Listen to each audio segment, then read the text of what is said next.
দর্শনার্থীদের পদচারণায় মুখর পর্যটন নগরী কক্সবাজার সমুদ্র সৈকত। ঈদের ছুটি উপভোগ করতে পর্যটকদের পাশাপাশি সৈকতে ভিড় করছেন স্থানীয়রাও। পর্যটকদের সার্বিক নিরাপত্তায় সতর্ক ট্যুরিস্ট পুলিশ। কাঙ্ক্ষিত পর্যটকের সমাগম হয় খুশি হোটেল মোটেল সহ সংশ্লিষ্ট ব্যবসায়ীরা। কক্সবাজার প্রতিনিধি ওমর ফারুক হিরোর রিপোর্ট জানাচ্ছেন কিরণ মোস্তফা।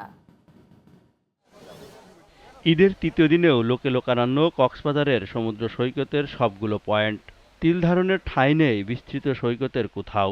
তপ্ত রোদেও আনন্দ উচ্ছ্বাসের শেষ নেই ভ্রমণ পিপাসুদের। সৈকতে ঘুরতে আসা সব পর্যটকদের ইচ্ছা সাগরের লোনা জলের স্পর্শ নেয়া।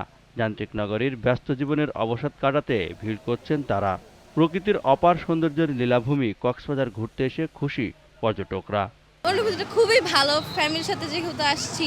বাচ্চাদের স্কুল কোচিং বন্ধ থাকে, সেই জন্য একটা ট্যুর দেওয়া হয়। অনেক জায়গা আছে, কিন্তু এই জায়গা আসলে মনটা অনেক ফ্রেশ হয়ে যায়। এত কাছ থেকে সমুদ্রের ঢেউ আওয়াজ শুনতেছি, অনেক ভালো লাগতেছে। যেটা খুব সুন্দর।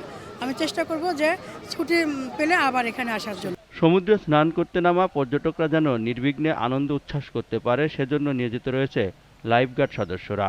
সবাই যাতে লাল হলুদ পতাকার মাঝখানে লাবণী সুন্দর কলাতুলি, এই তিনটি পয়েন্টের মধ্যে যাতে লাইফগার্ড গোসল করলে আমরা তাদেরকে সার্বক্ষণিক সেবা দিতে প্রস্তুত। ঘুরতে আসা পর্যটকদের হয়রানি বন্ধে কঠোর নজরদারিতে রয়েছে আইন শৃঙ্খলা বাহিনী।